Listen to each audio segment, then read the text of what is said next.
මාදෑබර මිත්‍ර මිත්‍රය ඔබ සැමට ප්‍රීතිමත් සබත් දවසක් ප්‍රාර්ථනා කරනවා. උන්වහන්සේ අපිට තවත් අවස්ථාවක් දීලා තිබෙනවා ශුද්ධ ලියවිලි ඉගෙන ගන්නට. ඔබ දන්නවා අපි සති 20ක් තිස්සේ ඊශ්‍රායල් වරුන්ට දුන්නා වූ මංගල්‍යයන් පිළිබඳව ඒ මංගල්‍යයන් අද දවසේ නූතන කිතුනුවා පැවැත්විය යුතුද යන්න පිළිබඳව යුතුද නැද්ද යන්න පිළිබඳව අපි දේ වචනයෙන් ඊටම ගැඹුරින් අධ්‍යයනය කරමින් සිටිනවා. මේ දේශන මාලාවේ අපි අවසානයට ඇවිල්ලා තිබෙනවා. ඔබ දන්නවා අපි පහුගිය ඒ දේශන 19 පුරාම මංගල්‍යයන් 7 අපි තාමත් පැහැදිලිව ඉගෙන ගත්තා.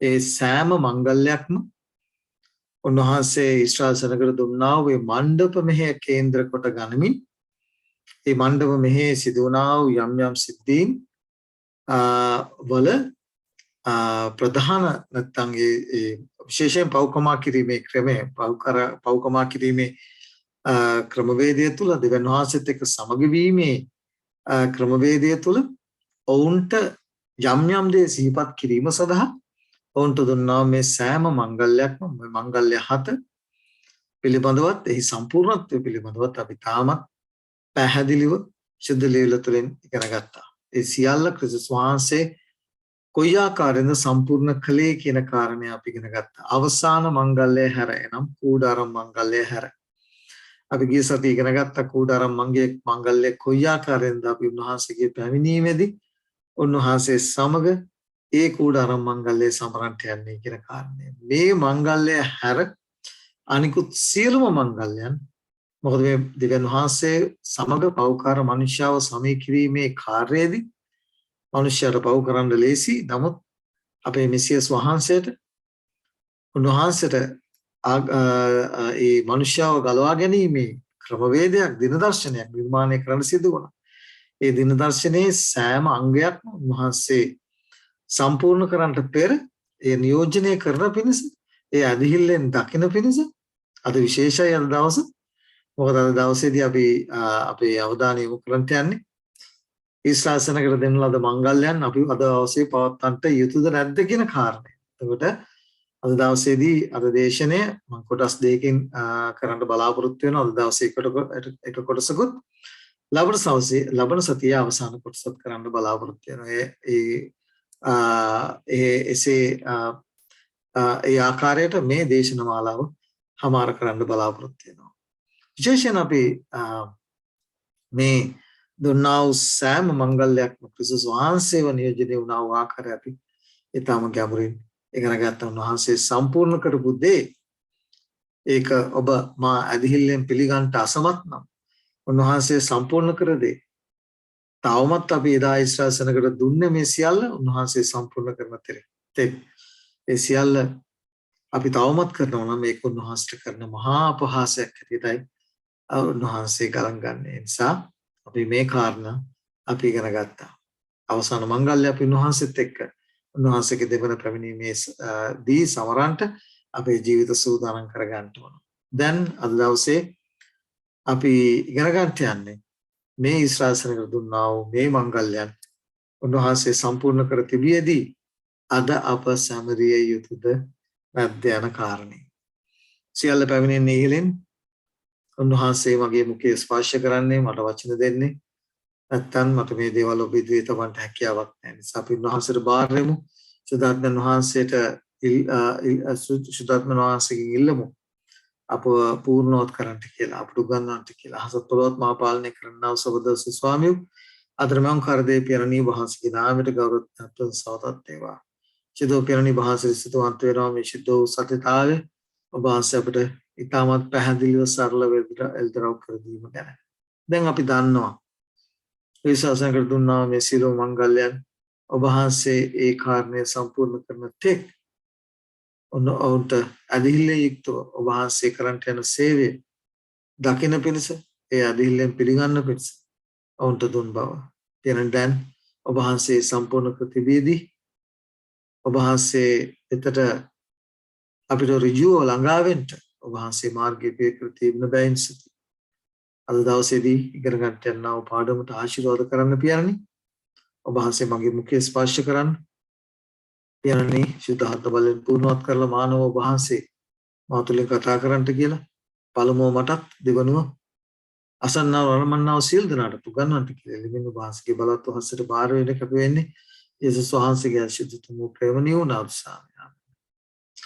හොඳයි දහවර සහෝදර සහෝදරිය අද දවසේදී අපේ අවධානය යොමු කරමු ඊශ්‍රායල් සෙනඟට දුන්නා වූ මේ මංගල්‍යයන් අද අපි පැවැත්විය යුතු දෙනක්ද කියන කාරණයට. මේ කාරණය අපිට හම්බෙන්නේ ශුද්ධෝ පාවුල්තුමා පරිසරයක් හොඳ උගත් මිනිසෙක් පරම ගිවිසුම පිළිබඳ හොඳ මනා දැනුමක් තිබුණා වූ මේ කාරණා ක්‍රිස්තුස් වහන්සේ කොයි ආකාරයෙන්ද සම්පූර්ණ කරේ කියන කාරණය ඌ තහවුරු කරගෙන සිටියා වූ පුද්ගලයෙක් හැටියට ඔහුට සිද්ධ වුණා මේ කාරණය මනුෂ්‍ය නිද්‍රේ තබන්න. මොකද ඒකට හේතුව උන්වහන්සේ සම්පූර්ණ කරපු දේ එදා යුදෙව් සෙනගත් ඔවුන් කරමින් අන්‍යයන්ට කරන්න බල කරමින් සිටියා වූ වකවානුවක තමයි ශුද්ධෝ පාවුල්තුමා කොලොස්සිවරුන්ට මේ කාරණේ ලියන්නේ. ගලාතිවරුන්ටත් ලියා තිබෙනවා. ඒ නිසා මොකද මේ අර කියනෝනේ අපි ගොඩාක් දේවල් කරපු දේවල් අපේ දැන් දෙවරු බොහෝ දෙනෙක් ක්‍රිස්තුස් වහන්සේ පසු කාලිනව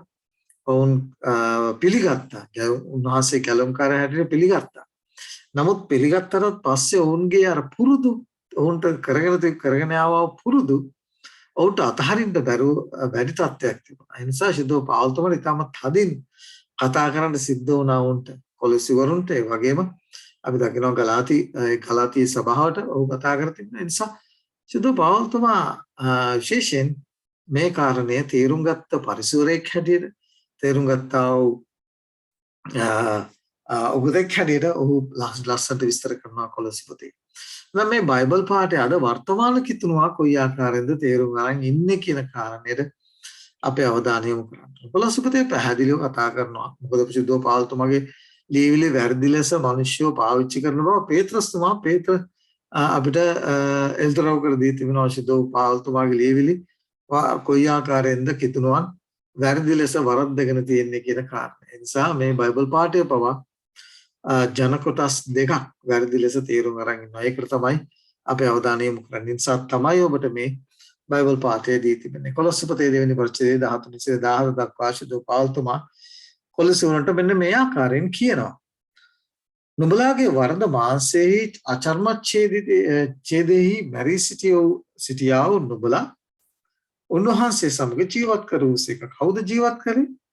උන්වහන්සේ තමයි ජීවත් කරේ. අපේ මෙසියස් වහන්සේ තමයි ජීවත් කරේ. එසේ උන්වහන්සේ අපේ සියලු වරද අපට කමා කළසේක. කවුද කමා කළේ? යේසුස් වහන්සේ. මෙසියස් වහන්සේ තමයි අපේ වරද අපට කමා කළේ. උන්වහන්සේ ගේ ලේ කරන කොටගෙන. ඊළඟට ඔහු 14 වෙනි පදේ කියනවා අපට විරුද්ධව ශුද්ධෝ පාවුල්තුමා කතා කරන්නේ අපිට එදිරිව තිබුණා වූ නියෝගවල ලියවිල්ල මකා දමා. ඒක කුරුසිය අනග සාහක් කළසේක. ශුද්ධ ලියවිල්ල මේ බයිබල් පාඨය එක කොටස් දෙකක් වැරදි විදිහට තේරුම් අරන් ඉන්නවා. මෙන්න මේ කාරණේට අපේ අවධානය අද දවසේදී යොමු කරනවා. මේක කියවලා මම ඒ කාරණේට එනවා තව පොඩ්ඩක් 15 වෙනි පදෙත් අපි කියමු. උන්වහන්සේ තමන් කෙරෙහි අධිකරෙන් උන්වහන්සේගේ කුරුසිය පූජාව කරනකොටගෙන මොකද වුනේ? උන්වහන්සේ තමන් කෙරෙන් අධිපතීන් බලය ලත්තන්ද පහකොට. කවුද උන්වහන්සේ කෙරෙහි මේ ලෝකයේ අධිපතියා බලය ලත් තනත්තාව මොකද කරේ? කුරුසිය කරනකොටගෙන ප්‍රසිද්ධියෙන් ඔවුන් දක්වා කුරුසිය කරනකොටගෙන ඔවුන්ගෙන් ජයගත් බව ප්‍රකාශ කළසේක. බලන්න ශුද්ධෝ පාවුල්තුමා මොනතරම් පැහැදිලිව මේ ශුද්ධෝ සත්‍යතාවයේ තේරුම් ගන්න හිටියද කියලා.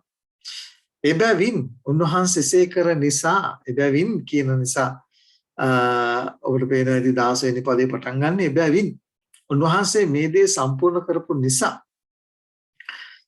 කෑම ගැනවත් බීම ගැනවත් මංගල්‍ය දවස් ගැනවත් මංගල්‍ය දවසක් ගැනවත් අමාවක දවසක් ගැනවත් සබත් දවස් ගැනවත් කිසිවෙක් නුඹලා විනිශ්චය කරන්නට කිසිවෙකුට ඉඩ නාරින්න. ඒවා පැමිණෙන්නට තිබෙන දේවල ඡායාවක්ය. නමුත් සිරුර ක්‍රිස්තුස් වහන්සේගේ. දැන් මේ බයිබල් පාඨය අරගෙන එක කොටසක් කියනවා මේ අධ්‍යයනය කරන්න ප්‍රධානම හේතුව උනේ මෙන්න මේ කාරණේ. එක කොටසක් කියනවා මෙතන කියනවානේ නියෝගවල ලියවිල්ල මකාදමා එක කුරුසිය අනගසා අහක් කළසේක. එක ක්‍රිස්තියානි කණ්ඩායමක් කියනවා මොනවද කියන්නේ? ක්‍රිස්තුස් වහන්සේ දසාඥා පනත මේ නියෝගවල ලියවිල්ල කියන්නේ දසාඥා පනතේ ඒක උන්වහන්සේ කුරුසිය අනගසලා අහක් කළායි කියලා. ඒ කියන්නේ දසාඥා පනත අවලංගු කළායි කියලා. ඒක කොටසක් කියන්න උත්සාහ කරනවා මේ බයිබල් පාඨය අරගෙන. පැහැදිලිව අපිට හම්බ වෙනවා මොකද්ද මේ නියෝගවල ලියවිල්ල කියලා සඳහන් කරන්නේ මෝසෙස් හරි ලස්සනට විස්තර කර දී තිබෙනවා පරණ ගිවිසුමේ මොකද්ද මේ නියෝගවල ලියවිල්ල දසාඥා පනත නැත්නම් මෝසෙස් ගෙවි අවස්ථාවද කියන කාරණේ. ඒක මම ඊට පෙර දේශනාවකදී සඳහන් කරලා තියෙනවා. ඊළඟට තවත් කොටසක් උත්සාහ කරනවා මොකද කරන්නද මොනා කරන්නද තවත් අය කියනවා කිසිවෙකුට මෙතන කියලා තියෙන්නේ කිසි කෙනෙකුට විනිශ්චය කරන්න ඉඩ දෙන්න එපායි කියලානේ. ඒ නිසා මොනවද කරන්න ඕනේ? අපි පැවැත්වුවට කමක් නැහැ. එතකොට මේ බයිබල් පාඨය හරියට අධ්‍යයනය කරන්න අපොහසත් වෙලා ඉන්නා වූ ඒ සෙනඟ කියනවා හේබ්‍රෙව් මංගල්‍යයන් අපි දැනුත් පවත්විය යුතුයි කියන කාරණේ. මේක කියන්නේ විනිශ්චය කරන්න දෙන්න එපායි කියලා. නිසා අපිට මේවා අදටත් පවත්වන්න ඕනේ කියන කාරණේ තව කොටසක් කියනවා. එතකොට එක කණ්ඩායමකට මොනවද අවශ්‍ය වෙන්නේ? උන්වහන්සේ කුරුසියේ අන නොගැසූ දේ. උන්වහන්සේ කුරුසියේ අන නොගැසූ දේ. ඒ තමයි උන්වහන්සේගේ ආඥා 10 දිව්‍ය ව්‍යවස්ථාව මොනවා කරන්නද? කුරුසිය අනගසලා අහක් කරන්නට අවශ්‍යලා තිබෙනවා එක ක්‍රිස්තියානි කණ්ඩායමකට මේ බයිබල් පාඨය හේතු කොටගෙන. ඒ අය වරද්දාගෙන තිබෙනවා. අපිට මතක ඇති උන්වහන්සේ කතා කරලා කියනවා අලුත් ගිවිසුමේදී යුදෙව්වරුන්ට පූජකයන්ට නායක පූජකයන් ලියන්නන්ට පරිසවරුන්ට නුඹලා ලියවිලි හරියට නොදැන වරද්දාගෙන සිටියේ කියලා. අදත් ක්‍රිස්තියානි සමාජය තුල අපි දකිනවා කී දෙනෙක් මොනතරම් ශුද්ධ ලියවිලි වැරදි ලෙස තේරුම් අරගෙන වරද්දගෙන ඉන්නවද කියන කාරණා. මරණය ගැන හෝ වේවා මලුන්ගේ නැගිටිව ගැන හෝ වේවා උන්වහන්සේගේ දෙවන පැමිණීම ගැන කල්පනා කරත් විශේෂයෙන් මේ දසාඥා පනත ගැන කතා කරත් සාතන් පුදුමාකාර විදිහට ලියවිල්ලම පාවිච්චි කරලා මිනිස්යන්ගේ මනස තුල ඒදී සුද්ධාත්මයන් වහන්සේගේ මඟ පෙන්වීම ඇතුව නෙවෙයි. මොකද මේ වචනේ ඉගෙන ගන්න ක්‍රමවේදයක් තිබෙනවා. ගියා තිබෙනදී අනිත් බයිබල් පාඩත් එක්ක සංසන්දනය කරලා තමයි අපි නිගමනයකට එන්න ඕනේ. ඒක තමයි සුද්ධ ලියවිල්ල ඉගෙන ගැනීමේ ක්‍රමවේදය. එහෙම නැතුව ගියොත් එක බයිබල් පාඩයක් කියවලා ඉගෙන ඒකෙන් නිගමනයකට එන්න ගියොත් ඔවුන්ට වරදින වෙන තමයි මුළු ලියවිල්ල දීලා තිබෙන්නේ. ඉගෙන ගන්නට හික්මවන්ට ධර්මිෂ්ඨකම ගැන ගුරුකම්. මොකද ලියවිල්ල එක්තරක කියන කාරණය තවත් තැනක පැහැදිලි කර දෙන්න නිසා. මෙන්න මේ ක්‍රමවේදය අද ගොඩාක් දෙනෙක් දන්නේ නැහැ. ඒ නිසා තමයි යාට වැරදිලා තිබෙන්නේ වරද්දගෙන ඉන්නේ. ඒකට එක කණ්ඩායමකට මොකද අවශ්‍ය වෙන්නේ මේ බයිබල් පාඨය අරගෙන? ලියවිල්ල කුරුසිය නැත්නම් දසාඥා පනත කුරුසිය අනගසන්න. තව කොටසකට අයිති වෙන්න අවශ්‍ය වෙන්නේ මොනවද? මෙතන පැහැදිලිව කියනවා නියෝගවල ලියවිල්ල උන්වහන්සේ මකාදමා කුරුසිය අනගසා අහක් කළසේ කියලා. ඒ කියන්නේ නියෝගවල ලියවිල්ල කියලා දෙයක් තිබෙනවා. ඒක මොකද කරන්නේ? කුරුසිය අනගසා අහක් කළාය කියලා සුද්ධෝපාවතුමා පැහැදිලිව කතා කරනවා. එහෙම කරපු දේ අන ගහපු දේ අන ගලවල නැවත මොනවා කරන්නද? ඒක දිගටම කරගෙන යන්න. මේ නියෝගවල ලියවිල්ල ලියා තිබෙන දේ කරගෙන යන්න තවත් කණ්ඩායමක් උත්සාහ දරනවා. මේක ඊටම අභාග්‍ය සම්පන්න කාරණයක්. එතකොට එක කණ්ඩායමක් මොකද කරන්නේ? ලියවිල්ලේ ලියා තිබෙන දේ අපි දන්නවා කුරුසියේ අනගසාලා කියලා තියෙන දේ මොකද කරලා තිබෙන්නේ? ඕන් වරද්දගෙන තිබෙනවා. ඕන් හිතන්නේ මේක මොකද්ද? මේක ඇවිල්ලා දසාඥා පනත ගැන තමයි මෙතන කතා කරන්නේ කියලා. තව කොටසක් කරන්නේ නියෝගවල ලියවිල්ල කුරුසිය අනගසලා කියලා තියෙන එක මොකද කරන්නේ? ඒක ඕන් අනගසපු එක අනතික ගලවලා ඕන් කරගෙන යන තවත් කොටසක් අද ක්‍රිස්තියානි සමාජය තුළ සිටිනවා. ඔබ ඉදිරියේ මම විශේෂයෙන් මේ නියෝගවල ලියවිල්ල කියන වචනය සුදෝ පාවුල්තුමා පාවිච්චි කරලා තිබෙනා මේ නියෝගවල ලියවිල්ල කියන වචනය පරණ ගිවිසුමෙන් ඔබට ගෙනල්ලා දෙන්න සූදානම්. මේක කතා කරන්නේ දසාඥා පනත ගැනද? එහෙම නැත්නම් මෝසෙස් විසින් ලියන ලද පනත ගැනද නැත්නම් ව්‍යවස්ථාව ගැනද? මොකද අපිට දේව වචනේ ව්‍යවස්ථා දෙකක් හම්බ වෙනවා. ප්‍රධාන ව්‍යවස්ථා දෙකක් තමයි දිව්‍ය ව්‍යවස්ථා අපි කියනවා සදාචාර ව්‍යවස්ථාව. තවත් ව්‍යවස්ථාවක් අපිට හම්බ වෙනවා චාරිත්‍ර ව්‍යවස්ථාව. මේ දෙක තමයි අද ක්‍රිස්තියානි සමාජයේ පටලවාගෙන තිබෙන්නේ. මේක හරි කනගාටුදායක කාරණයක්. ශුද්ධ ලේවිල්ල හරියාකාරව අධ්‍යයනය කරන්නේ නැතුව වරද්දාගෙන සිටිනවා. ඔබ ඉදිරියේ කියවන්න කැමති 20 මම කියවනේ ද්විතීය කතා පොතේ 31 වෙනි පරිච්ඡේදයේ මම කියවන්න කැමති 24 වෙනි පදය. ද්විතීය කතා පොතේ 31 වෙනි පරිච්ඡේදයේ 24 වෙනි පදයේ මට ඔබට මේ අවස්ථාවේදී මට ඒදී මේ නියෝගවල ලියවිල්ල කුමක්ද කියන කාරණේ අපට විරුද්ධව අපිට ඉදිරිව තිබුණා නියෝගවල ලියවිල්ල මොකද ඒක පැහැදිලි කරගන්න එපා. ඒක දසාඥා පනතද එහෙම නැත්නම් මෝසෙස් විසින් ලියන ලද ඒ ව්‍යවස්ථාවද කියන කාරණේ ඔබට බයිබල් පාඨකයන් පැහැදිලි කර දෙන්න අවශ්‍ය නිසා මම ඔබ ඉදිරියේ මේ බයිබල් පාඨය තබනවා. ද්විතීය කතාව පොතේ 31 වෙනි පරිච්ඡේදයේ 24 වෙනි පද කියනවා තවද මේ මෝසෙස් මේ ව්‍යවස්ථාවේ වචන කවුද මේ මෝසෙස් තීන්දුවකම පොතක ලියා දෙවියන් වහන්සේගේ දිව්‍ය ව්‍යවස්ථාව මෝසෙස්ට ලියා ගන්න කිව්වේ නැහැ. උන්වහන්සේගේ ඇඟිල්ලෙන් ලියුවේ උන්වහන්සේගේ දිව්‍ය ව්‍යවස්ථාව. අමතක කරන්නට එපා. නමුත් මෝසෙස් මෙතන කියනවා තවද මෝසෙස් මේ වචන සින්දුවකම පොතක ලියා නියම වූ කල්ලි ස්වාමීන් වහන්සේගේ ගිවිසුම් පෙට්ටිය ගෙන යන ලෙවිවරුන්ට මෝසෙස් අනකරමින් මේ ව්‍යවස්ථාපත මොනේ ව්‍යවස්ථාපතද? මෝසෙස් විසින් ලියන ලද ව්‍යවස්ථාපත රැගෙන මෙහි එය නොබලාට විරුද්ධව සාක්ෂියක්ව තිබෙන පිණිස. මෙතන මේ බයිබල් පදේ මොනවද ශුද්ධ පෞල්තුමා කියන්නේ අපට විරුද්ධව අපිට එදිරිව තිබුණා නියෝගවල ලියවිල්ල. එතකොට මෙතන මෝසෙස් පැහැදිලිව ලියා තිබෙනවා මේ ව්‍යවස්ථාපත රැගෙන මෙය එහි නුඹලාට විරුද්ධව සාක්ෂියක්ව තිබෙන පිණිස. බලන්න පැහැදිලිව මොනතරම් මෝසෙස්ගේ ව්‍යවස්ථාව ගැන මේ ශුද්ධ පෞල්තුමා මෙතන කතා කරන්නේ. විරුද්ධව සාක්ෂියක්ව තිබෙන පිණිස නුඹලාගේ දෙව් ස්වාමින් වහන්සේගේ ගිවිසුම් පෙට්ටිය ළඟ තබාපල්. ඇතුලේ මොනවද තිබුණේ? උන්වහන්සේගේ ඇඟිල්ලෙන් ලද දසාඥා පනත. පිටතෙන් තියන්න කිව්වේ මොකද්ද? ළඟ ගිවිසුම් පෙට්ටිය ළඟින් තියන්න කිව්වේ මොකද්ද? මෝසෙස්ගේ ව්‍යවස්ථාව. හැම සහෝදර සහෝදරියන් නිසා අපි පටලවා ගන්න ඕනේ නැහැ. වරද්දා ගන්න ඕනේ නැහැ. එනිසායි මං කිව්වේ මේ මෝසෙස්ගේ ව්‍යවස්ථාව ගැනයි මෙතන ශුද්ධ පෞල්තුමා කතා කරන්නේ. මේ මෝසෙස් විසින් ලියන ලද මේ අපි ඔකට කියනවා චාරිත්‍ර ව්‍යවස්ථාව කියලා. මේ චාරිත්‍ර ව්‍යවස්ථාව මෝසෙස් දුන්නේ ඇයි කියන කාරණයට අපේ අවධානය අද දවසේදී යොමු කරන්න යන නිසා ඔබගේ අවධානය ඉතාම වැදගත්.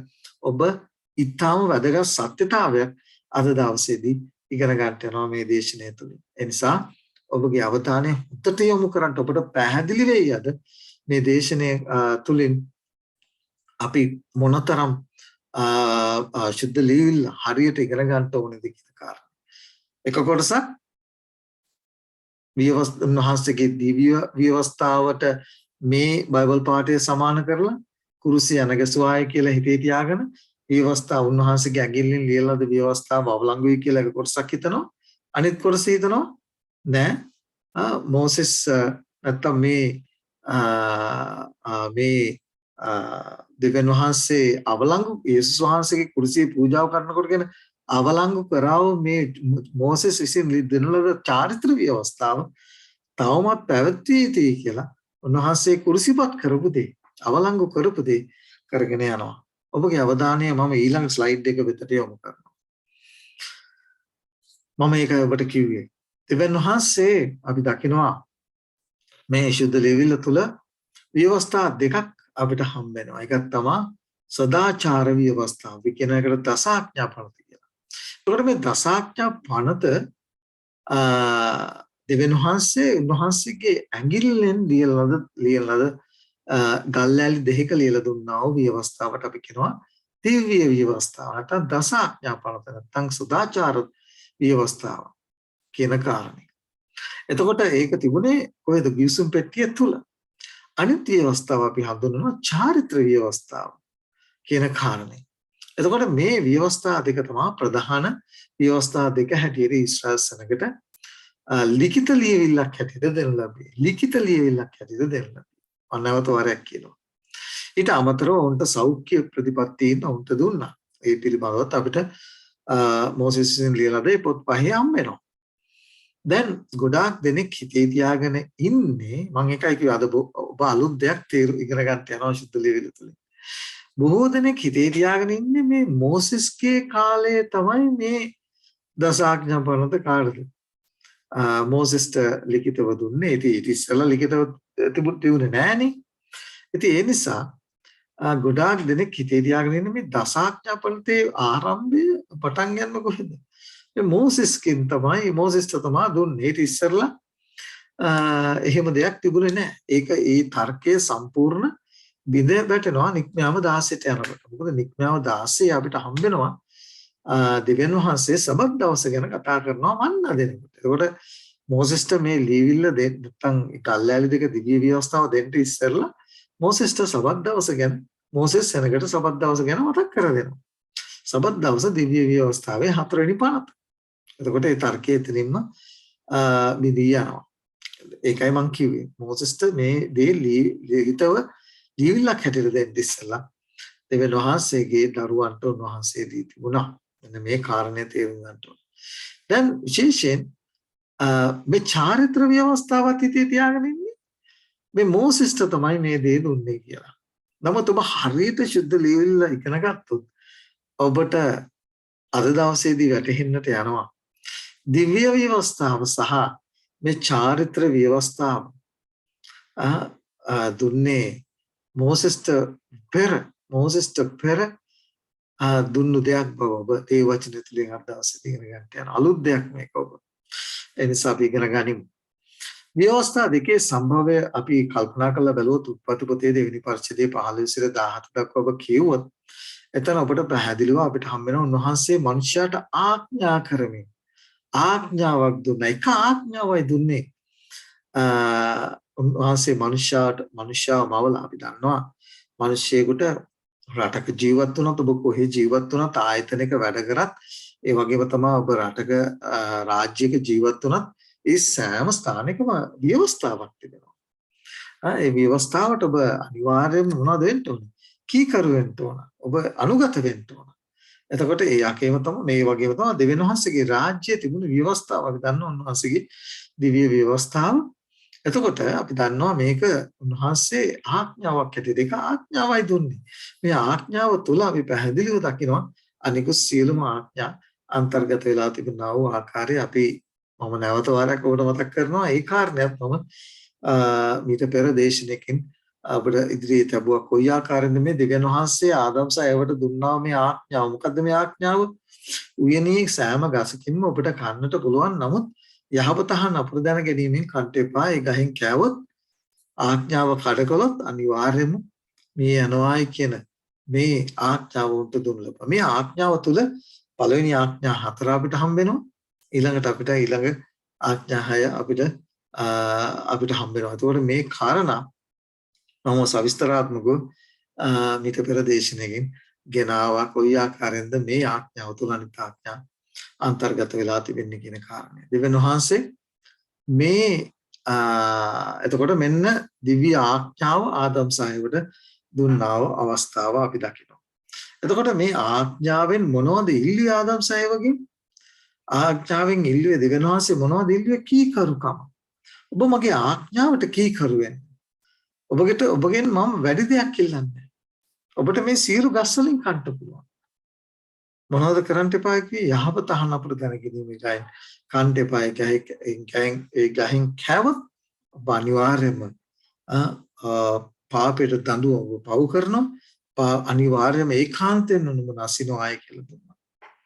දැන් අපි පැහැදිලිව දකිනවා ආදම් සායව අකීකරු වෙලා ඔවුන් මේ ආඥාව කඩ කළා. මේ ආඥාව කඩ කිරීම කරන කොටගෙන ඔවුන්ට මරණය හිමි වුණා. මොකද දෙවියන් වහන්සේ පැහැදිලිව කිව්වා නුඹලා මේ ගහෙන් කෑ දවසේදීම නුඹලා මිය යනවායි කියන කාරණය අපිට පැහැදිලිව දේව වචනය තුල අපිට සඳහන් වෙනවා. ඉතින් ඒ නිසා ඒ පොරොන්දුව දෙවියන් වහන්සේ ඉෂ්ට කරන්න ඕනේ. මොකද ඔවුන් ඒ ඔවුන් පව් කළ නිසා. නමුත් ඔවුන් ඒ පව් කළ දාම ඔවුන් මිය ගියාද? මිය ගියේ නැහැ. ඒ වෙනුවට ආදේශකයක් මිය ගියා. ඒක අපි කොහොමද තේරුම් ගන්න? උත්පත්ති පොතේ 3 වෙනි පරිච්ඡේදයේ 21 වෙනි පදේ අපිට පැහැදිලිවම උන්වහන්සේ ස්වාමී වූ දෙවියන් වහන්සේ ආබ්‍රහම්ට සමාවෙන්න ආදම් සහ ඒවට ඔහුගේ භාර්යාවට සම්වලින් ඇඳුම් සාදා දුන්සේ. අපි දන්නවා සම් ගන්ට නම් සතෙක් මරන්නටම අවශ්‍යයි. ගොඩක් දෙනෙක් කරන තර්කයක් තමයි මෙතන බැටළු පූජාවක් ගැන සඳහන් කළා නැහැ කියන කාරණා. ඒ වචනේ බොහෝ දේවල් අපිට තේරුම් ගැනීම පිණිස උන්වහන්සේ අපිට වක්‍රාකාරව දී තිබෙනවා. මෙතන මේ විදිහට කතා කරලා එල්දරා පොතේට කතා කරලා කියනවා ලෝකයේ පටන් ගන්නේ සිට මරණ ලද බැටළු පැටවානන් කියලා. එතකොට දේව වචනේ අනාගත වාක්‍ය ඉගෙන ගන්නකොට තමයි මේ කාරණා අපිට පැහැදිලි වෙන්නේ. ඒ නිසා ඔබගේ අවධානය විශේෂයෙන් මේ කාර්යය යොමු කරා. දැන් ඔබට විශේෂයෙන්ම ඔබට පැහැදිලි කරා දිව්‍ය ආඥාව දුන්නා. පාපයට පෙර මිනිසයා පව් කරන්නට පෙර දිව්‍ය ආඥාව මිනිසයාට දුන්නා. එතකොට මේ ආඥාව කඩකිරීම කරන කොටගෙන මිනිසයාට මරණය හිමි වුණා. ඔබගේ පූර්ණ අවධානය මට අවශ්‍යයි දැන්. මොකද ඔබට මේ ව්‍යවස්ථා දෙක අතර සබඳතාවය ඔබ තේරුම් ගන්නට යනවා අද දවසේදී. එතකොට පළවෙනිම දිව්‍ය ව්‍යවස්ථාව දුන්නා, දිව්‍ය ආඥාව දුන්නා. ඒ ආඥාව කඩකොලොත් කඩකිරීමේ පාපේ කුලිය කඩ කරොත් අනිවාර්යයෙන්ම මැරෙනවායි කියලා සඳහන් කරා. නමුත් දෙවියන් වහන්සේ වුන් මේ දවසේදීම මැරෙන්න ඉඩ හැරියේ නැහැ. ඒ වෙනුවට ආදේශකයක් ඔවුන් වෙනුවෙන් එදා දවසේ මිය ගියා. එතකොට ඒ ආදේශකය තුලින් පෙන්눔 කළේ අපි පැහැදිලිව උත්පත්ති පොතේ 3 වෙනි පරිච්ඡේදය අපිට හම්බ වෙනවා 14 15 ඔබ කිව්වොත් එතනදී උන්වහන්සේ කියනවා මම තා සහ ස්ත්‍රී අතරේද අගේ වංශය සහ අගේ වංශය අතරේ සතුටුකම තබන්නෙමි. උන්වහන්සේ මෙසියස් වහන්සේගේ පැමිණීම ලෝකේ පාපය දුරු කරන දෙවියන් වහන්සේගේ බැටළු පැටවානන්ගේ පැමිණීම පිළිබඳව අනාගත වාක්‍ය ආදම් සහයවට එදා දවසේ දෙන්න ලබනවා. ඒ නිසා මේ සියලු පුදු නැත්නම් මේ පූජා පද්ධතිය මෙසියස් වහන්සේ වෙත යොමු කරන්නා වූ ආකාරය අනාගත වාක්‍ය තුලින් ආදම් සහයවට එල්තරව කර දෙනවා. ආදම් සහයව බලාගෙන හිටියා තමන්ගේ දරුවා පළමු කුඳුල් දරුවා ඒ පොරොන්දුවේ දරුවාද කියලා. මේ යන්නේ ආදි වශයෙන් අපි දකිනවා ඒ අය කොයි ආකාරයෙන්ද බලාපොරොත්තුෙන් හිටියේ කියන කාරණා. එතකොට දැන් ඊළඟට දැන් දිව්‍ය ව්‍යවස්ථාව කඩකිරීම හේතු කොටගෙන මොකද්ද අවශ්‍ය වුනේ? ආදේශකය අවශ්‍ය වුණා. දිව්‍ය ව්‍යවස්ථාව කඩකිරීම කරන කොටගෙන ආදම් සහ ඒවට මරණය හිමි වුණා. එදා දවසේම දෙවියන් වහන්සේගේ වචනයට අනුව මිය යයිතු. නමුත් ඔවුන් මිය ගියේ නැහැ. ඒ වෙනුවට ආදේශකයෙ මිය ගියා. බැටළුවෙක් මිය ගියා. දිව්‍ය ව්‍යවස්ථාවට අකීකරුකම නිසා මොකද්ද ඔවුන්ට උන්වහන්සේ හඳුන්ලා දුන්නේ? චාරිත්‍ර ව්‍යවස්ථාව හඳුන්ලා දුන්නා. මෙන්න මෙතනදී තමයි බැටළු පූජාව හඳුන්ලා දුන්නේ. අයි චාරිත්‍ර ව්‍යවස්ථාව අවශ්‍ය. මොකද චාරිත්‍ර ව්‍යවස්ථාව තමයි මේ පූජා ක්‍රමයේ තිබෙන්නේ. බැටළු පූජාව ක්‍රමය. අයි චාරිත්‍ර ව්‍යවස්ථාව වුන්ට අවශ්‍ය වුණේ දිව්‍ය ව්‍යවස්ථාව කඩ කරපු නිසා. පළමුවන්ට දුන්නේ මොකක්ද? දිව්‍ය ව්‍යවස්ථාව. පාපයට පසුවද පෙරද? පාපයට පෙර වුන්ට දුන්නා දිව්‍ය ව්‍යවස්ථාව. දේව ආඥාව වුන්ට දුන්නා. දේව ආඥාව කඩ කරපු නිසා මොකක්ද අවශ්‍ය වුණේ? චාරිත්‍ර ව්‍යවස්ථාව, බැටළු පුද පූජා ක්‍රම වුන්ට අවශ්‍ය වුණා. සදාචාර ව්‍යවස්ථාව සදාකාලිකයි. නමුත් සදාචාර ව්‍යවස්ථාවේ ඉල්ලීම මොකක්ද? ඉල්ලුවේ කීකරුකම. ඒ ආඥාවට කීකරුකම ඉල්ලීම තෘප්තිමත් කිරීම සඳහා ඒ කීකරුකම ගෙනීම ඒ සදාකාලයේ ව්‍යවස්ථාවෙන් ඉල්ලුවා ඒ දේ මොකක්ද ඉල්ලුවේ? කීකරුකම ඉල්ලුවා. කීකරුකම ඔවුන් දුන්නේ නැහැ. අකීකරු වුණා. අකීකරු වීම කරනකොටගෙන පාපය ඔවුන්ට හිමි වුණා. ඒ පාපයෙන් පසුව ඒ ප්‍රශ්නය විසඳන පිණිස චාරිත්‍රානුකූල ව්‍යවස්ථාව පුද පූජා ක්‍රම මිනිසයාට හඳුන්වා දෙන්න ලැබුවා. බලන්න ඔබට මේ උත්පත්ති පොතේ 4 වෙනි පරිච්ඡේදය 3 සහ 4 ඔබ කියවලා බලන්න මොකද්ද කියන්නේ කියලා. එතන කියනවා හේබ්‍ර පොතේ 11 වෙනි පරිච්ඡේදයේ 4 වෙනි පරිච්ඡේදයට අපිට හම්බ වෙනවා කාලයකට පසු කායින් මොකද කරේ? භූමියේ ඵලයෙන් දැන් මේ චාරිත්‍ර ව්‍යවස්ථාව තුළ අපිට හම් වෙනවද භූමියේ ඵලෙන් ගෙනාවා වූ ඒ පුද පූජා ක්‍රමයක්? ඔව්. චාරිත්‍ර ව්‍යවස්ථාව තුළ අපිට හම් වෙනවා භූමියේ ඵලෙන් ස්වාමීන් වහන්සේට පඳුරක් ගෙනායේ. අපි දන්නවා ඒ ආහාර පූජා, පාන පූජා සහ ඒ ප්‍රථම ඵලය පූජා කළා වූ අවස්ථාව මේ සියල්ල අපිට චාරිත්‍ර ව්‍යවස්ථාව තුළ හම් වෙනවා. ඒ විතරක් නෙවෙයි හතරවෙනි පදේ මොකක්ද කියන්නේ? ඒක මම කිය දේව වචනය තුළ දේව වචනේ කතන්දර පොතක් නෙවෙයි. දේව වචනය තුළ මේ සුද්ධ වූ සත්‍යතාවය උන්වහන්සේ හරි ලස්සනට හංගලා හරි ලස්සනට ගැප් කරලා නිදහංගත කරලා තිබෙනවා. ඔබ ආසාවෙන් හොයනකොට තමයි මේ කාරණා ඔබට සිද්ධාර්ථ වහන්සේ උගන්වන්නේ.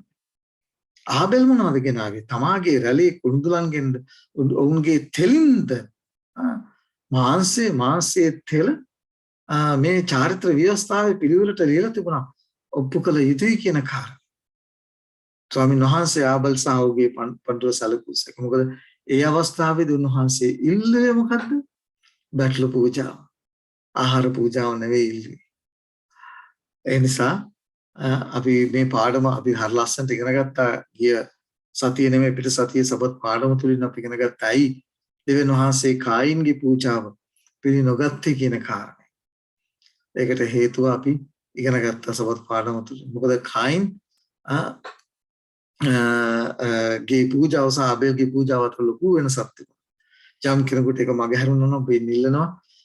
ගිය සතියේ නෙමෙයි පිට සතියේ ඒ මුතනේ සති දෙකකට ඉස්සෙල්ලා අපි ඉගෙන ගත්තා වූ ඒ සබත් පාඩමට අපේ ඔබගේ අවධානය යොමු කරන්න. ඒකට වඩා පැහැදිලි ඇයි කායින්ගේ පූජාව පිළිනුගත්තේ කියන කාරණේ.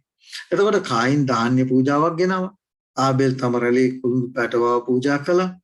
එතකොට අපි දකිනවා මේ ධාන්‍ය පූජාව සහ තෙල් නැත්නම් මාංශ නැත්නම් ඒ දවන පූජාව, බැටළු පූජාව ඊට මේ පිළිබඳව වඩා චාරිත්‍රානුකූල ක්‍රමයකට ඊශ්‍රායල් සෙනඟට දෙන්න ලැබුවා. ඒක අපි පැහැදිලිව දකිනවා. දැන් මේ එකම ඔවුන්ට මංගල්‍යයන් දුන්නයි. මංගල්‍යයන් දුන්නේ ඔවුන් ඒ ඉතිහාසයේ විශේෂයෙන් ඊශ්‍රායල් සෙනඟ වහල්භාවයේ තුල ඔවුන් අත්දැක්කා වූ තිත්ත අත්දැකීමෙන් ස්වාමීන් වහන්සේ ඔවුන්ව ගලවාගත්තා වූ ආකාරයේ සිහිපත් කරන පිණිස තමයි මේ මංගල්‍යයන් ඔවුන්ට දෙනු ලැබුවේ. එතකොට අපි පැහැදිලිව මේ කාරණය දකින. හැබැයි ඊශ්‍රායල් සෙනඟ මේ මංගල්‍යයන් ඉෂ්ට කළා.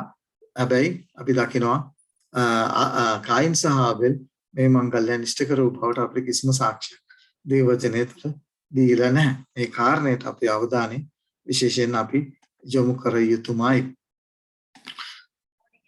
ඒ නිසා අපි පැහැදිලිව දකිනවා දැන් එතකොට ඊශ්‍රායල් සෙනඟට මේ මංගල්‍ය විශේෂයෙන් දුන්නේ. මේ සියලු මංගල්‍යයන් ඔබ අපි ඉගෙන ගත්තා මේ පහුගිය පාඩම් 19 පුරාම ඉගෙන ගත්තා. අතරේ පැහැදිලිව දැක්ක දෙයක් තමයි ඊශ්‍රායල් සෙනඟ කොයි ආකාරයෙන්ද මේ මංගල්‍යයන් තුල ඔවුන් ඒ වහල්භාවය පදනම් කොටගෙන ඒ විශේෂයෙන් පාස්කු මංගල්‍ය, මොහොන්නත බෝරටි මංගල්‍ය, ප්‍රථම ඵල මංගල්‍ය මේ සියල්ලෙන් අපි පැහැදිලිව තේරුම් ගත්තා. මේ සියලු මංගල්‍ය වලට ඔවුන්ට තිබුණ සම්බන්ධයක් මිස්ර දේශයේ වහල්භාවය සහ නිදීම පිළිබඳව. එතකොට ඒක අද අවශ්‍ය වුණේ නැහැ කායින් සහ ආබෙල්ට. නැත්නම් ඊට පෙර හිටියව සෙනඟට ඒක අවශ්‍ය වුණේ නැහැ. නමුත් ඔවුන් ආහාර පූජා, එතකොට බැටළු පූජා කළා වූ ආකාරය අපි සුද්ධ ලේවිල තුළ දැන් අපි තේරුම් ගත්තා. ඒකයි දෙවියන් වහන්සේ පැහැදිලිවම එක් එක් කාලවල අවශ්‍ය දේ මනුෂ්‍යයට දී තිබෙනවා. ඒ නිසා මේවා අපි වරද්දාගත යුතු නැහැ. දැන් ඔබ ඉදිරියේ අපි තවදුරටත් මේ සදාචාර ව්‍යවස්ථාව නැත්නම් දිව්‍ය ව්‍යවස්ථාව සහ චාරිත්‍ර ව්‍යවස්ථාව අතර තිබෙනා වූ ඒ සම්බන්ධතාවයට අපේ අවධානය යොමු කරමු. දැන් ඔබ පැහැදිලිව දකින දෙයක් තමයි ඒ සදාචාර ව්‍යවස්ථාවේ නැත්නම් දිව්‍ය ව්‍යවස්ථාවේ මූලධර්ම සදාකාලිකයි. ඒක දෙවියන් වහන්සේගේ මේ ආණ්ඩු ක්‍රම ව්‍යවස්ථාව නැත්නම් වහන්සේගේ දිව්‍ය ව්‍යවස්ථාව එක වෙනස් කරන්න, ඒක අහෝසි කරන්න, ඒක අවලංගු කරන්න කිසි කෙනෙකුට උන්වහන්සේ අවසර දීලා නැහැ. අපිට මතක ඇති යේසුස් වහන්සේ පවා කියනවා මාවේ ව්‍යවස්ථාව තනාගත වාක්‍යයත් අවලංගු කරන්න නෙමෙයි සම්පූර්ණ කරන්න කියන කාරණේ පැහැදිලිවම කියනවා. උන්වහන්සේ කියනවා අහසත් පොළොවත් පහව ගියත් මේ ව්‍යවස්ථාවෙන් එක අක්‍රක්වත් බිඳුවක්වත් පහව යන්නේ නැහැ කියලා. මොකද ඒක දිව්‍ය ව්‍යවස්ථාව. උන්වහන්සේගෙන් ඇඟිල්ලෙන් ලියන ලද ව්‍යවස්ථා, උන්වහන්සේගේ චරිතය, උන්වහන්සේගේ ආදරය, ශුද්ධකම, පරිපූර්ණත්වය, ඊළඟට ධර්මිෂ්ඨකම, යහපත්කම, මේ සියල්ල දිව්‍ය ව්‍යවස්ථාව තුළින් පිළිඹු කරනවා. ඒක පාපයට පෙර දෙවියන් වහන්සේ මිනිස්යාට දුන්නා වූ දේ. ඒ නිසා අමතක කරන්නට එපා. පාපයත් දිව්‍ය ව්‍යවස්ථාව කඩකිරීම නිසා තමයි චාරිත්‍ර ව්‍යවස්ථාව මිනිස්යාට හඳුන්ලා දුන්නේ. ඒ නිසා ඒකයි මතක තියාගන්න. එතකොට පව් කරන මිනිස්යා මොකද කරන්නේ? ඒ දිව්‍ය ව්‍යවස්ථාව, සදාචාර ව්‍යවස්ථාව උල්ලංඝනය කරනවා. මොකද ඒ උල්ලංඝනය කිරීම කරන කොටගෙන දෙවියන් වහන්සේ පොරොන්දු වුණ දේ ඔබ පව් කළොත් අනිවාර්යයෙන්ම මිය යනවා. ඔබ මිය යනවා, පාපය යනවා. පැහැදිලිවම කිව්වන් කිපතේ තුන්වෙනි පරිච්ඡේදයේ 4වෙනි පදේ කියනවා පාපය කියන්නේ නොපනත්කම, පව් කිරීම. ඒ කියන්නේ ව්‍යවස්ථාව උල්ලංඝනය කිරීම, දස ආඥා පනත් කඩ කිරීම තමයි පාපය කියලා කියන්නේ. නොපනත්කම, පනත් කඩ කිරීම. ඉතින් අපි පැහැදිලිව දකිනවා එහෙමනම් මේ සදාචාර ව්‍යවස්ථාව, දිව්‍ය ව්‍යවස්ථාව පාපය තමයි පෙන්වලා දෙන්නේ. ඔබත් මමත් පව් කරනකොට ඒ පාපය පෙන්වලා දෙන්න තමයි රෝමපතේ 3 පරිච්ඡේදයේ පාවුතුමා පැහැදිලිව කියනවා 3:20 ව්‍යවස්ථාවෙන් කරන්නේ මොනවද? පාපය පෙන්වා දීම පමණයි කරන්නේ. ව්‍යවස්ථාපේ ගුරුවරයා අපිට උගන්වනවා, අපිට පෙන්වලා දෙනවා. ක්‍රිස්තුස් වහන්සේ වෙතට අපව යොමු කරන ගුරුවරයා බව දේව වචනේ සුදු පාවුතුමා ලියා තිබෙනවා. එතකොට පාපය මේ ව්‍යවස්ථාව ඔබව මාව වර්ධනපත් කරනවා. ඔබ මාව පව් කරපු බවට නැත්නම් ඔබ මම ව්‍යවස්ථාව ඉදිරියට ගියාම, මේ දසාඥා පනත ඉදිරියට ගියාම ඔබ කරන පාපය, මම කරන පාපය මට පෙන්වලා දෙනවා කැඩපතක් වගේ. එතකොට මේ පාපය කඩ කිරීමෙන් දෙවියන් වහන්සේ කිව්වා වේ ඒ දුන්නා අකීකරුකමේ ශාපේ මරණය, පාපේ කුලිය මොනවද? මරණය බව දේවචනේ සඳහන් කරන රෝපතේ 6 වෙනි පරිච්ඡේදයේ 3 වෙනි පදය. එතකොට පව් කරන මිනිස්සයා මරණයට යටත් වෙනවා. එතකොට ව්‍යවස්ථාවෙන් ඉල්ලන්නේ මොනවද? ඔබ ව්‍යවස්ථාව කඩකළොත් ඔබ අනිවාර්යයෙන්ම මිය යුතුයි කියන ඒ නියමය, ඒ කුලිය තමයි ඉල්ලන්නේ. ඒ නිසා තමයි අපිට කියන්නේ රෝමපතේ 3 වෙනි පරිච්ඡේදයේ 10 සිට 10 සහ 23 මොනවද කියන්නේ? අපිට පැහැදිලි කියනවා සියල්ලම පව්කට දෙවියන් වහන්සේගේ මහිමෙන් හීනව සිටිති කියලා. ධර්මිෂ්ඨ කිසිවෙක් නැත, එක්කෙනෙක්වත් නැත කියලා කියනවා. ඒ නිසා මේ ලෝකේ අපි හැමෝම පව් කරපු අය, අපේ අතින් පාප සිද්ධ වෙනා වූ අය. ඒ නිසා මොකද වෙන්නේ? ඒ අයට උරුම මොකක්ද? මරණය. දිව්‍ය ව්‍යවස්ථාව කඩ කිරීමෙන් මනුෂ්‍යයාට උරුම වුණේ නැවත මරණය. එතකොට දැන් මරණයෙන් ගැලවෙන්න ක්‍රමවේදයක් උන්වහන්සේ හදලා දුන්න. දිව්‍ය ව්‍යවස්ථාව සදාකාලිකයි. දිව්‍ය ව්‍යවස්ථාව පාපයට පෙර මනුෂ්‍යයාට ඒ ආඥාව දුන්නා වූ අතරේදී චාරිත්‍ර ව්‍යවස්ථාවක් වුන්ට අවශ්‍ය වුණේ නැහැ. මොකද ඔවුන් කීකරු වෙන තාක්කල් ඔවුන්ට චාරිත්‍ර ව්‍යවස්ථාව විසඳුමක් අවශ්‍ය වුණේ නැහැ. ඔවුන් ඒකට අකීකරු නිසා තමයි ඔවුන්ට චාරිත්‍ර ව්‍යවස්ථාවක් අවශ්‍ය වුණේ. එතකොට ඒ ව්‍යවස්ථාව තුල අපි දකින්නේ හැම පුද පූජාවක්ම කා වෙතද? ක්‍රිස්තුස් වහන්සේගේ ජීවිත පූජාව වෙතට, අපේ මවුන්කරු, අපේ ගැලවුම්කරු වෙතට යොමු කිරීමක් තමයි අපි දකින්නේ. මොකද ඒකට පැහැදිලිව කියනවා ලේ වැගිරීමකිතරව පව්කමාවක් නැහැ කියලා කොරින්තු පොතේ පැහැදිලිව කතා කරනවා. ලේ වැගිරිය යුතුව තිබුණා. ඒ නිසා තමයි බැටළුවන් දහස් ගණනක් ලෝකේ පටන් ගන්නේ ශ්‍රී ක්‍රිස්තුස් වහන්සේ කුරුසියේ පූජාව දක්වා මිය ගිය. මොකද පාපයෙන් නිල්ලුවේ මරණය. උන්වහන්සේ මිය යනතුරු ආදේශකයන්ට දෙනු ලැබුවා. දැන් අපි ඊළඟ අවස්ථාවට අපි අවධානය යොමු කරනවා. මේකත් ඔබට ඉතාමත් වැදගත් අලුත් සත්‍යතාවයක්, අලුත් දෙයක් වෙන්න පුළුවන්. පරණ ගිවිසුමේ අදිහිලිවන්තය නැත්නම් ක්‍රිස්තුස් වහන්සේගේ ජීවිත පූජාව සිද්ධ වෙන තාක් කාල. එතකොට පරණ ගිවිසුමේ හිටියව අදිහිලිවන්තයන් කොහොමද ඔවුන් පව්කමාව ලබා ගත්තේ? මෙන්න මේකට ඔබගේ අවධානය යොමු කරන්න ඕන. අපි දකිනවා ඔවුන් සියලු දෙනාම මොනවද? බැටළු පූජාවන් ඔප්පු කළාව අවස්ථාව. එතකොට දේව වචනේ අපිට පැහැදිලිව කතා කරනවා ක්‍රිස්තුස් වහන්සේගේ ඒ වැගුරුණා වූ ලේ තමයි පාපයට සමාව දීමේ බලය තිබෙන්නේ. ඒක පැහැදිලිවම දේව වචනේ අපිට කතා කරනවා. දේව වචනේ පැහැදිලිව කතා කරනවා. එතකොට ක්‍රිස්තුස් වහන්සේගේ ලේ වලට නම් මේ පව්කමා කිරීමේ බලය තිබෙන්නේ පරණ ගිවිසුමේ පූජා කළා වූ සත්ත්ව පූජාවන් ඇයි සත්ත්ව පූජාවන්ට හැකියාවක් ලැබුණද මිනිස්යාගේ පාප කමා කරන්න දේවචනී සිතෝ පාවල්තුමා කියනවා ගොන්නුන්ගෙත් වසන්ගෙත් ලේ කරන කොටගෙන පව් කමා කරන්න බෑයි කියලා. එහෙනම් මොකක්ද මේ උපතෝ කෝටික ප්‍රශ්නේ? කොහොමද එතකොට මේ ප්‍රශ්නේ විසඳගන්නේ?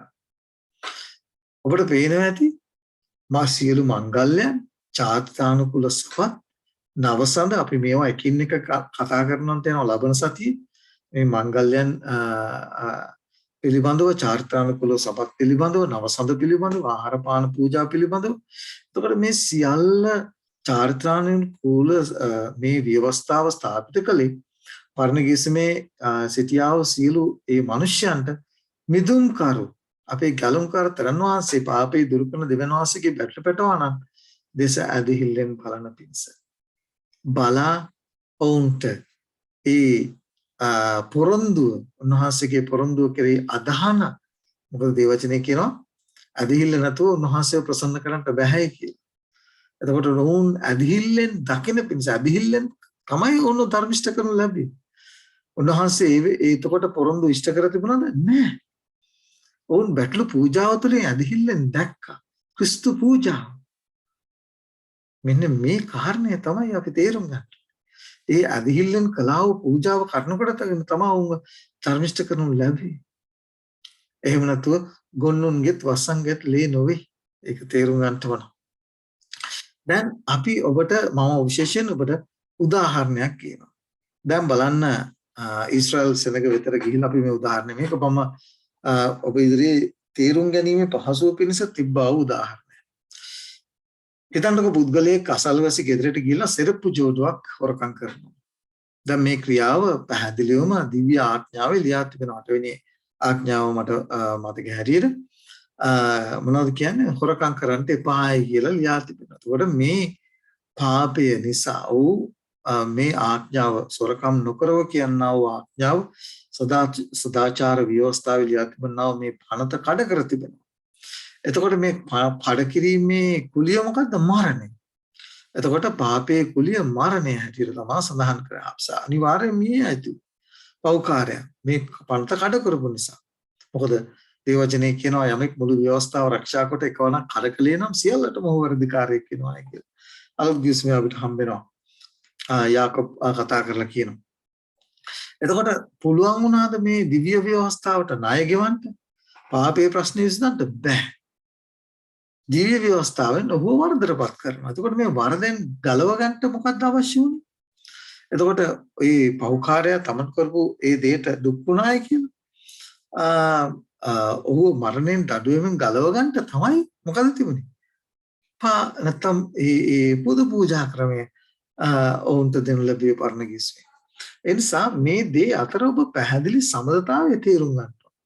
දිව්‍ය ව්‍යවස්ථාවෙල්ලිය මොකද්ද? කීකරුකම. එතකොට මේ කීකරුකම මනුෂ්‍යයාට දෙන්න බැරි වුණාම එතන පාපයක් සිද්ධ වෙනවා. එතකොට මේ පාපේ කරනකොට මනුෂ්‍යයා මරණයට නිවෙනවා. මොකද පාපයේ කුලිය මරණය. එහෙමනම් ඒ මරණය සදාකාල මරණේ ගලව ගන්නට උන්වහන්සේ දුන්න විසඳුම තමයි චාරිත්‍ර ව්‍යවස්ථාව.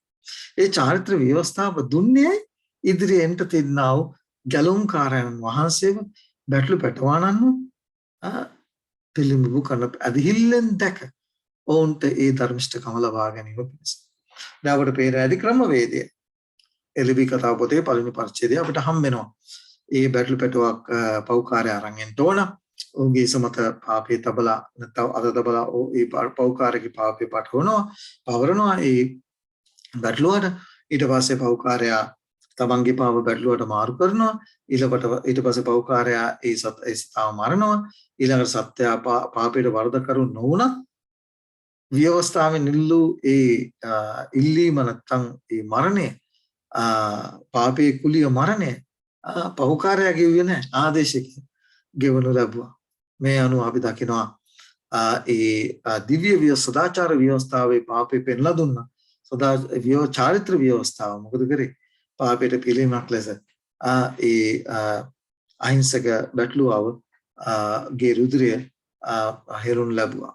එතකොට අපි පැහැදිලිව දකින දෙයක් තමයි පෞකාරයට හිතේ සන්තෝෂෙන් ගෙදර යන්න පුළුවන්ද? පුළුවන්. ඇයි? ඔහු ඇදහිල්ලෙන් යුක්තව බැටළුවා දිස බලන නිසා. බැටළු පැටවන ඉදිරියෙන් තිබෙනා ලෝකේ පාපේ දුරු කරන බැටළු පැටවන දිස බලපු නිසා ඒ ඇදහිල්ල ඔහුට ධර්මිෂ්ඨකම කොට ගණන් ගත් බව හේබ්‍රෙය පොතේ 11 වෙනි පරිච්ඡේදයේ අපිට පැහැදිලිවම සඳහන් වෙනවා. හැබැයි තියෙන ඔහු ඊටමත් අපි කියනවා නිසකකම ඇතුව හිතේ ස්ථිරත්වයක් ඇතුව ඔහු නිවසට ගියා පව්කමාව ලැබීමේ ස්ථිරක්. මොකද ඇදහිල්ල කරනකොටගෙන ඔහුට ඒ ධර්මිෂ්ඨකම ඔහුට දෙනු ලැබුවා. ඔහු ඇදහිල්ලෙන් යුක්තව බැටළුවාව පූජා කරපු නිසා ඔහුට ඒ දෙන්න ලැබුවා. නමුත් නීත්‍යානුකූලව ඔහුට සමාව ලැබුණේ සියලු පාපයන්ට පරණ කිස්මේ මනුෂ්‍යයන් පූජා වලින් කරාවේ සියලු දේවල්ට ඔහුට සම්පූර්ණ ලෙස නීත්‍යානුකූලව